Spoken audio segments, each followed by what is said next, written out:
Imagine a commercial airliner cruising at 22,000 feet, suddenly transforming into a supersonic missile.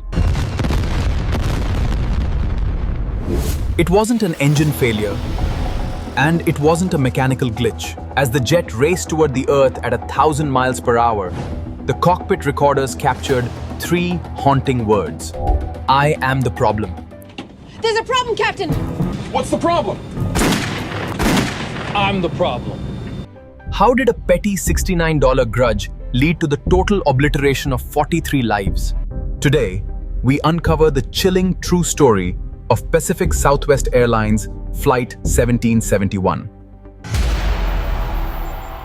The story of this disaster begins in the bustling corridors of Los Angeles International Airport.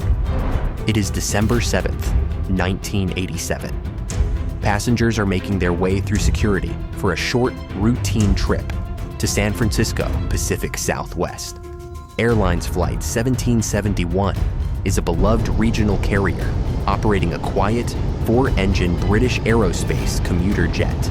In the cockpit sits Captain Greg Lindemood, a highly experienced pilot and combat veteran with thousands of flight hours. Beside him is First Officer James Nunn. In the cabin, 3 flight attendants prepare 38 passengers for departure. Let me help you. Among the passengers is Ray Thompson. He is a customer service manager for the airline's parent company, heading home after a day at the office. Also on board is a man who used to work for Ray Thompson. His name is David Burke. Burke is carrying a heavy secret. It is a fully loaded .44 caliber Magnum revolver.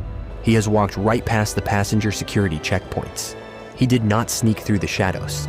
He simply flashed an airline employee badge that he had not yet surrendered. He bypassed the metal detectors with ease now. He sits quietly in the cabin as the plane lifts into the California sky. For the first half of the trip, the flight is perfectly normal. The plane climbs to 22,000 feet. The air is slightly bumpy, and Captain Lindemood radios air traffic control to ask about the turbulence ahead. The controller replies that it is just light chop. It is a routine exchange. But then, the radio transmission is broken by a sound that does not belong in the sky. 2 high-level, distinct cracks. Gunshots.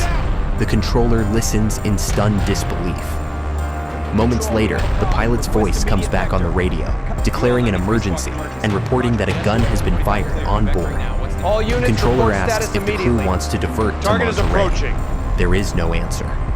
25 seconds later, the radar screen shows Flight 1771 doing the impossible. It plunges into a steep, near-vertical dive. The descent is so rapid that the aircraft literally vanishes from the radar screen.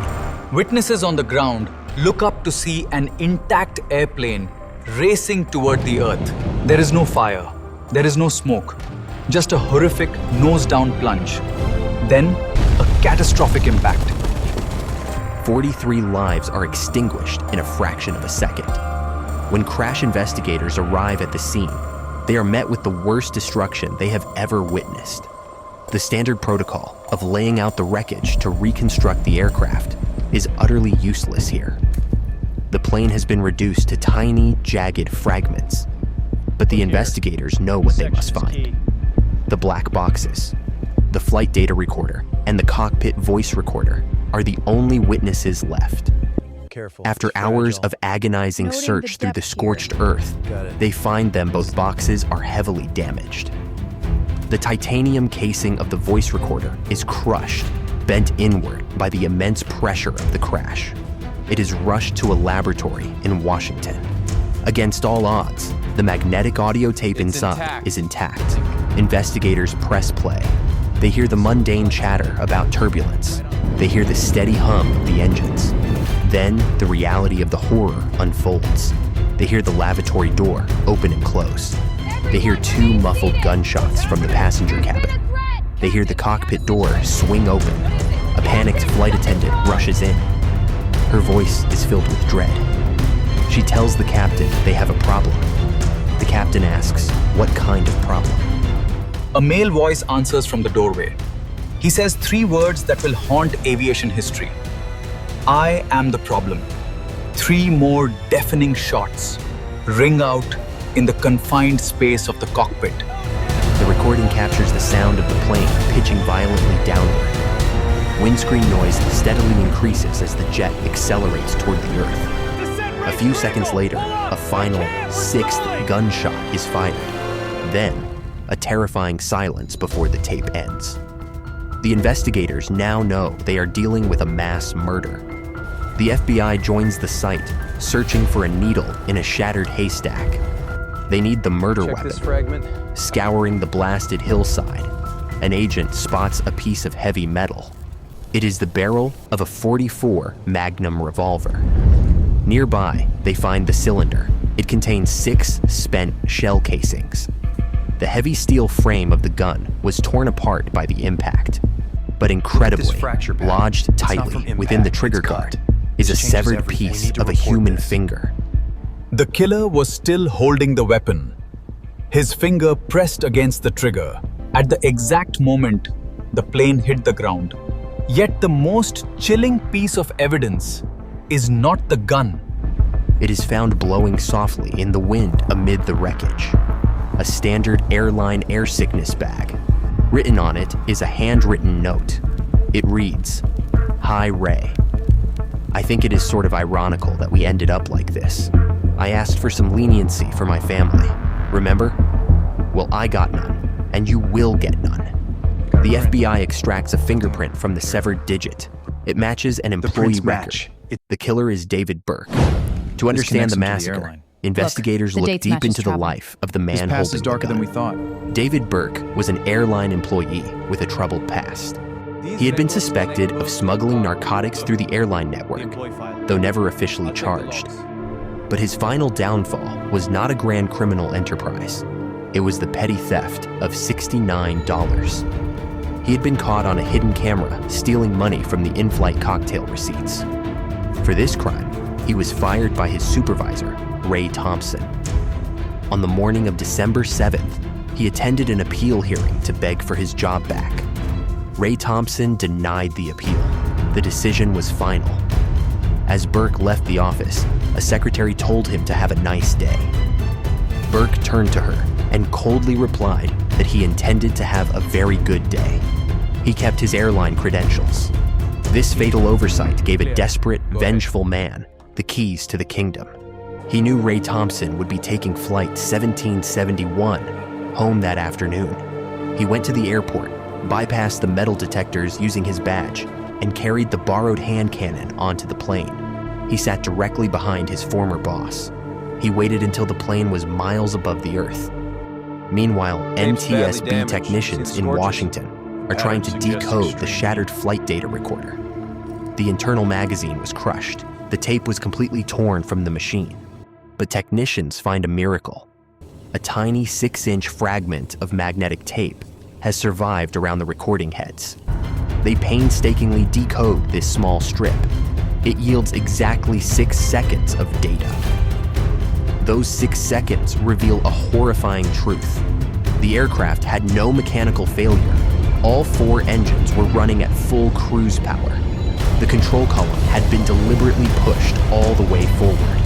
Someone was actively flying the plane into the earth. We can now piece together the final terrifying minutes of Flight 1771. High above the California coast, David Burke stands up from his seat.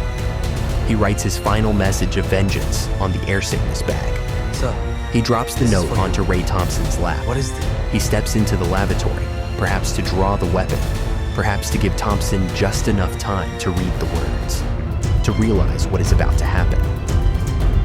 Burke steps out. He raises the heavy revolver and fires twice. The massive .44 caliber bullets rip through Thompson and puncture the aircraft seats. The flight attendant runs for the cockpit to warn the pilots. Burke follows him. He enters the flight deck. He announces himself as the problem. He executes the flight crew without hesitation. With the pilots dead or incapacitated, the control column is pushed forward. The jet plummets. In the cabin, an off-duty pilot desperately tries to reach the cockpit to save the doomed plane. Burke turns and fires his final bullet. There is no one left to pull the plane out of its fatal dive. The aircraft breaks the speed of sound. The passengers are pinned to their seats by unimaginable forces.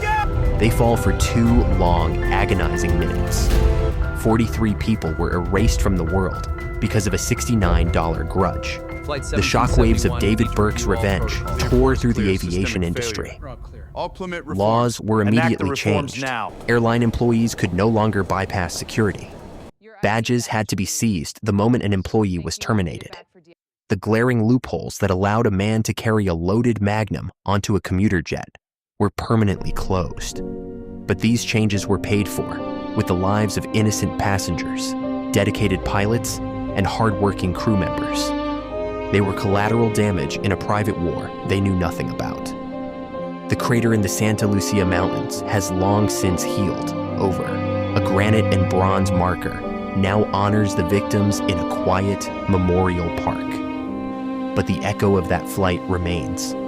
It is a chilling reminder of how fragile safety truly is. It shows how the darkest corners of human vengeance can reach even the highest altitudes.